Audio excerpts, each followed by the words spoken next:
Somewhere right now, a version of you is training while you're watching this video.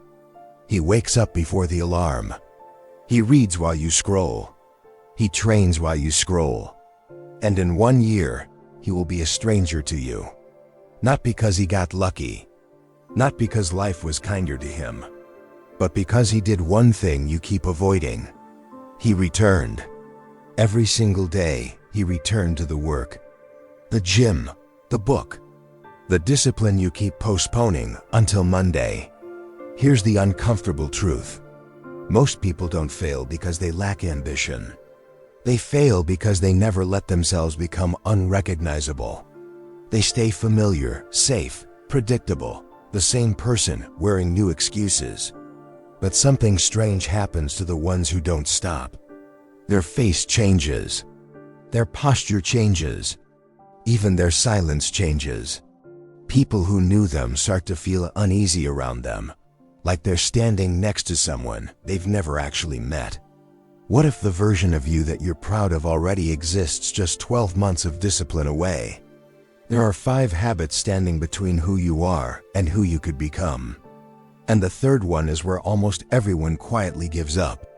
Most people don't fail from lack of motivation. They fail because motivation was never the plan. It was the excuse. Marcus Aurelius didn't wait to feel inspired before ruling an empire under pressure. He wrote to himself, in the middle of exhaustion, that the obstacle in the path becomes the path. Not someday. Not when it's easier. No. That's the difference between people who transform and people who talk about transforming. The Stoics didn't chase motivation. They built systems that worked even on the days they felt nothing. Seneca warned that we suffer more in imagination than in reality. Most of what stops you today isn't the task itself, it's the story you've told yourself about how hard it will be. Before we go further, make it real. Comment one short commitment right now. I choose discipline.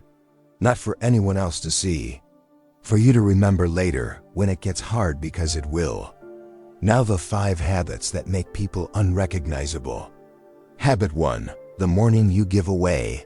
Here's what nobody tells you about mornings. You're not just choosing how to spend an hour. You're choosing who's in control of your entire day. Most people wake up and immediately hand their mind to a screen. Notifications first. Opinions of strangers first. Someone else's agenda before you've even decided your own. Why do we do this? Psychologically, it's avoidance disguised as convenience.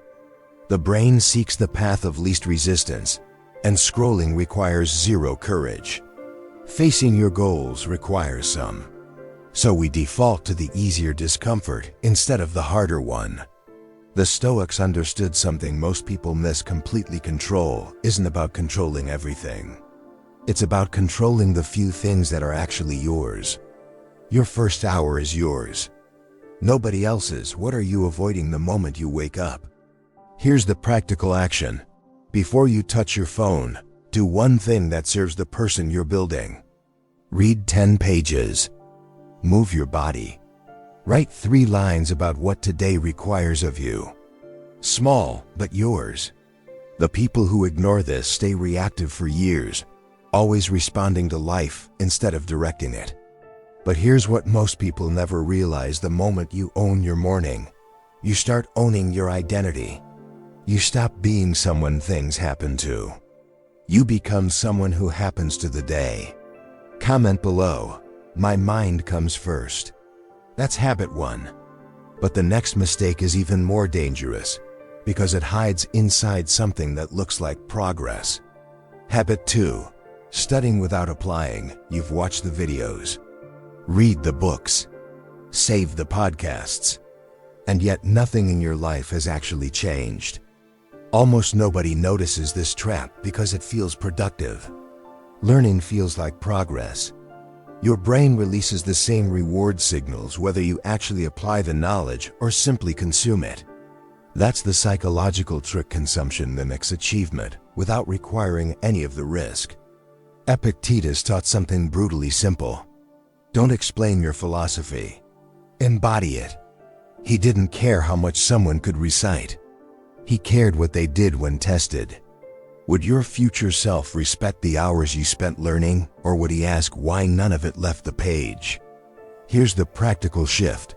For every piece of knowledge you consume, apply one piece before consuming the next. Read one chapter on discipline. Do the uncomfortable task today. Watch a video on confidence. Have the hard conversation you've been avoiding. This is where transformation actually begins, not in the learning, but in the friction after it.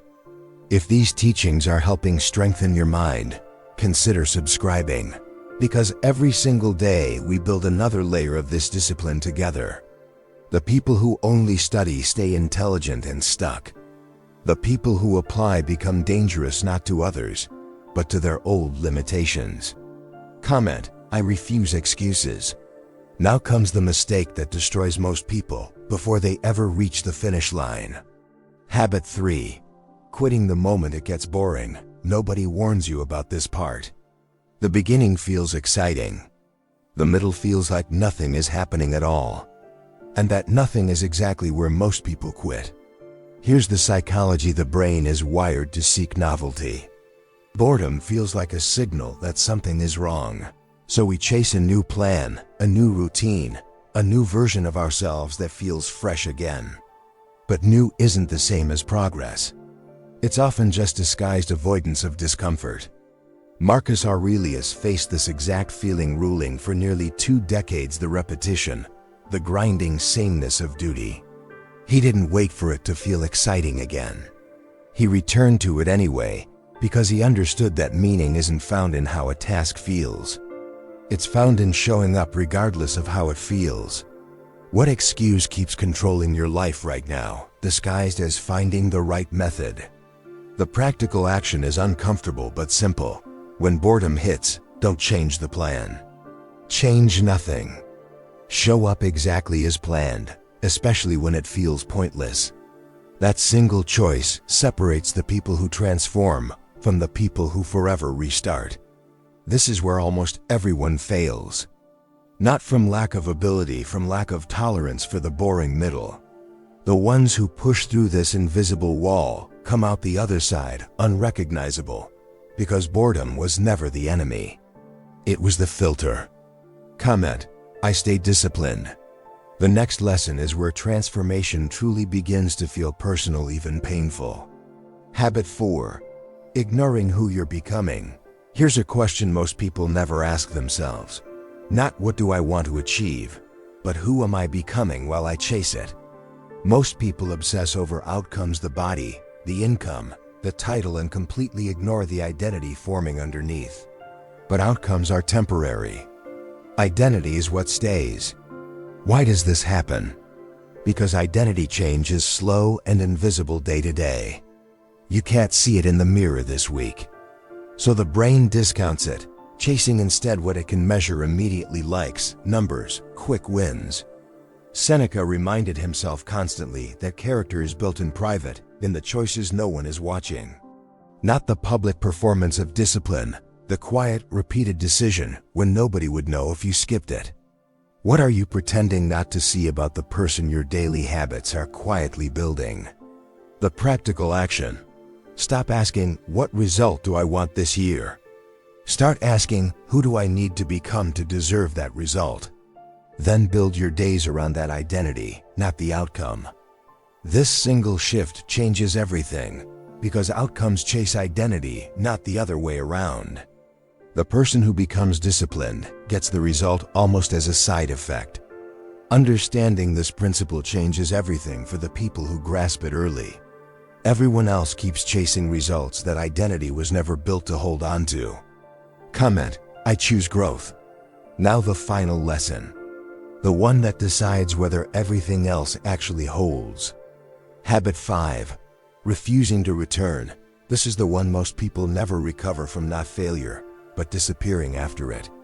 You'll miss a day. You'll break a promise to yourself. That's not the danger. The danger is what happens in the silence afterward, when shame convinces you that since you already failed, there's no point returning today. Psychologically, this is the all-or-nothing trap. One missed day becomes proof of a failed identity, and the mind protects itself by quitting entirely rather than facing the discomfort of an imperfect return. Marcus Aurelius never wrote about perfection. He wrote about beginning again every single morning, regardless of yesterday. Not because yesterday didn't matter, but because today was the only day within his control. What promise have you broken to yourself? And have you ever actually gone back to keep it? The practical action is the simplest and hardest of all 5. When you fail, return within 24 hours. Not next month. Not next Monday, tomorrow. The return matters more than the streak ever did.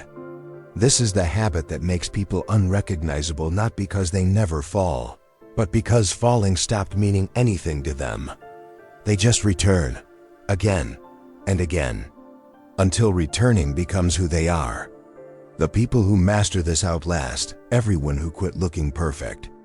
Comment, I always return. A year from now, 2 versions of you exist.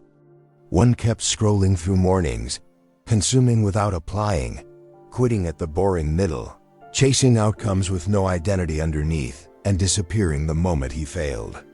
The other returned. Every single day. Not because it felt good, because it was who he decided to become. That version doesn't announce himself. He doesn't need to. People will simply feel it. The stillness. The certainty.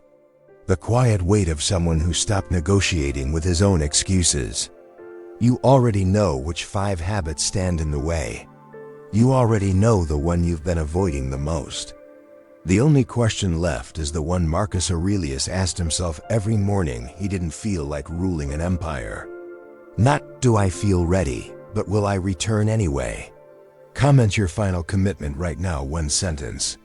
No explanation needed. I return unrecognizable.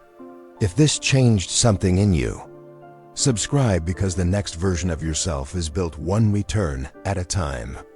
And we're building it together every single day. You don't become unrecognizable in a single day. You become unrecognizable in the days you didn't quit.